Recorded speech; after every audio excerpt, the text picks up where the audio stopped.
Welcome to Lake Cumberland Amateur Radio Association. You can find us at LCARA.net, on Facebook, on YouTube, and on Instagram.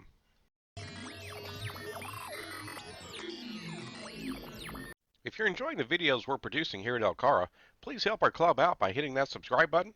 Also, give us some feedback on our videos. Click the like button, share with anybody who may find it interesting, and be sure and hit the bell icon to make sure you get notified of the next video release.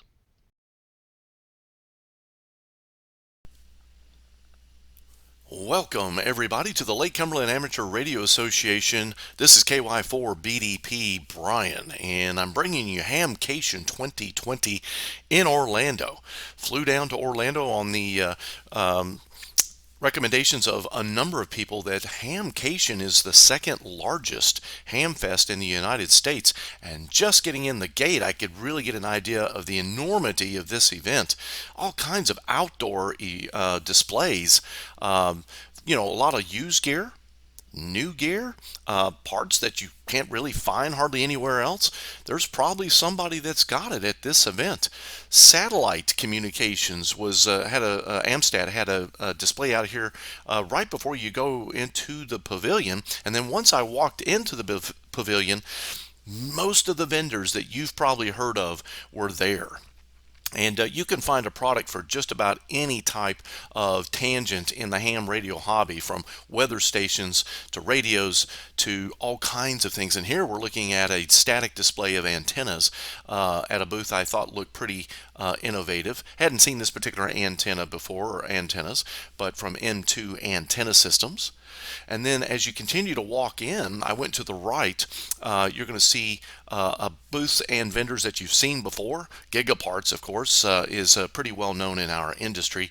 They had a huge booth. It was literally down one length of a wall.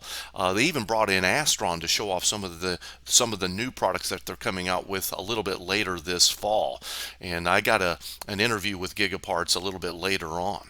Here we have Ham Radio Concepts Eric. He was nice enough to give me some time during the Saturday event, and got an interview with Eric, which will be highlighted on this channel separately.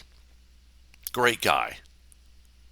Here we're looking at another booth with all kinds of parts, and this is what's great about coming to HAMcation in particular. It's just the enormity of all of the product that's available, and I just couldn't get over. If I had been local, I would have been in heaven. I can tell you right now, I would have spent too much money.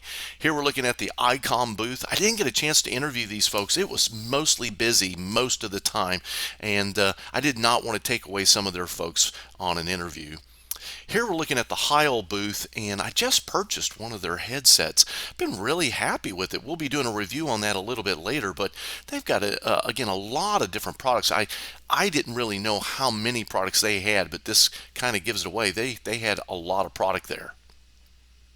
MFJ had a booth that went to the right and to the right and just kept going. And not only does MFJ sell a lot of different pieces parts, but of course antennas are definitely something they sell a lot of. I've bought a lot of antennas from them, plus tuners and antenna analyzers. Ham Radio Outlet, of course, was there, and so yet another one of the big vendors, and they had a pretty large booth. If you were looking for radios, accessories, those kinds of things from a number of manufacturers like Yaesu and ICOM and Kenwood, you could buy it there. Here I was looking at a display table with a lot of tuners and so forth on, and you can actually see a lot of the windings and toroids and so forth in these. I just thought it looked cool as a display. Another booth here, this guy was really nice, and that's one of the things I was really impressed with as it went from booth to booth, is just how nice everybody was. No standoffish people here. This is another part of the MFJ display showing Cushcraft and high gain antennas. Of course, the 640 goes by here, one of the antennas that we actually reviewed on the channel, but they had a lot of static displays with a number of those multi-band antennas. So if you were in the market for an antenna, you could talk to somebody and, hey, if you were local, purchase it right there. Kenwood had a pretty nice display as well. It's also very busy. Didn't get a chance to interview anybody. Maybe next year. But if you're a Kenwood person, you could have bought accessories and or radios there that day. Alucraft almost always seems to show up in these types of videos because they usually have a really well done display area. I didn't get a chance to interview these folks either. Again, usually fairly busy. They are typically on the high end of radios, but aren't they good ones? West Mountain Radio. What more can I say? These guys have great products. You can buy kits, you can buy parts for kits, and they have some really innovative products that you can buy already done. RT Systems for programming those radios. I've used RT Systems a lot, as has my mentor, and really like the ease of use. Tar Heel Antennas definitely has a name out there, don't they? If you're looking for an automatic antenna tuning system, Tar Heels is one of the best known brands out there. They had a really nice display. Here we're looking at Comet, and you guys have maybe many of you have watched the Comet antenna video that we did earlier this year, last year actually. And then, of course, one of my favorite products from Comet that I highlighted on the channel was the window gap jumper, the window jumper. Here we're looking at some more parts and so forth. Again, my mentor, AC4DM, he loves putting things together, and he's old school. He does all the soldering and everything. And if you need pieces parts, they've got it. You could find just about anything you might need for any project. Now, folks, here looked like one of those antenna towers that you can roll up and down. This looked really cool. Kind of on my wish list. Maybe one day I'll have an antenna tower. Wolf River Coils, of course, was there. The Silver Bullet 1000, take it along. It's one of my brother's favorite antennas. Great for POTA activations. They had a great booth. I got a chance to interview these guys later that day, and great booth, great people. Now, HamSource was in another pavilion here, and they had a number of different accessories, some radios, but they also had brought in the Bi-Eno folks over to the far left. I got a chance to interview those because Bi-Eno batteries are really well-known lithium-ion batteries.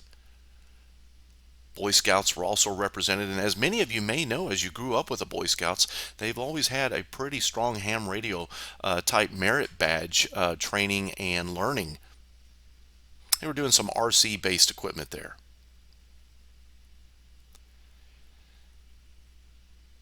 Radio astronomy is becoming a bigger and bigger thing, and as is satellite-based communications. This was an interesting booth, I thought, if you were into radio astronomy.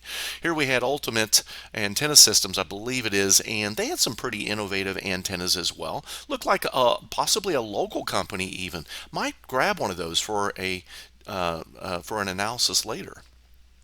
I finally headed outdoors, folks, just to kind of show you the enormity of the outside area.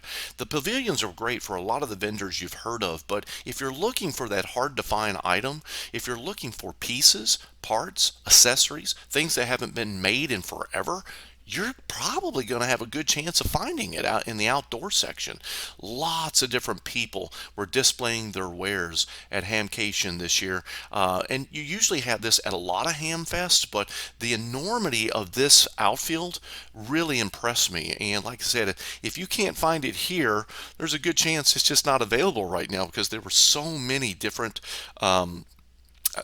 products that are no longer made, or again, pieces that you might need for those products. A lot of times you'll buy a piece of equipment that they'll tell you it doesn't work, but you need it to cannibalize to get yours up and running. This was an indoor swap pavilion. I just wanted to pan through that to show you how busy it was. There was no rain that day, but they do usually have an indoor pavilion for swap and shop and so forth, and then yet another booth showing some of those no longer made radios and tuners. Folks, I had a great time at HAMcation 2020 in Orlando. I wanted to bring you this video just to maybe inspire you to go to a HAMfest in your area. You don't have to go to Orlando. You probably have one local to you.